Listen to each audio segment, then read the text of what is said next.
过来消息哦，咱过来看凯美风台扫过，云林县的农业损失是超过6亿，是全国上济。嘛已经开始受理天然灾害的补助。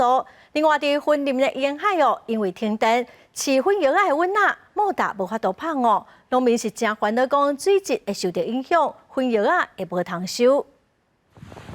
养殖户来到池仔巡视，不过在水池内所浮袂少已经死亡的白虾。云林大社养殖户就讲，伊放20万只的白虾，所因为凯美风台的大水淹去池仔内，损失超过70%。遐拢落雨地拢死啦，啊死你看拢红起去啊，啊，所以大规片拢烧半窟啊，安尼啦。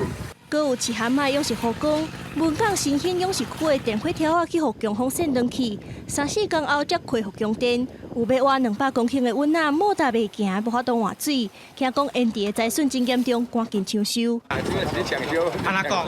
安怎讲？啊，喂，这个严重啊！因为即摆减水无入来遐。系啊，较正。啊，100户是超过，这是通无电，但是阮这边较热了，阮这边电条拢倒，阮这边电条拢倒，要复电较慢。这是全区性的。云林县府农业处表示，目前天然灾害申报已经开始受理，不过沿海地区的养殖区若是有烟地灾损，又搁另外建议中央处理。会在10天、20天后发生，所以这个部分都会在申报期之后发生。那我们这边会建议中央另行公告延迟性的灾害。农业处表示，因为蛤蟆的生长环境改变，未遂造成损失，会继续观察后续的状况。若是有灾损，会搁报请农业部后续来处理。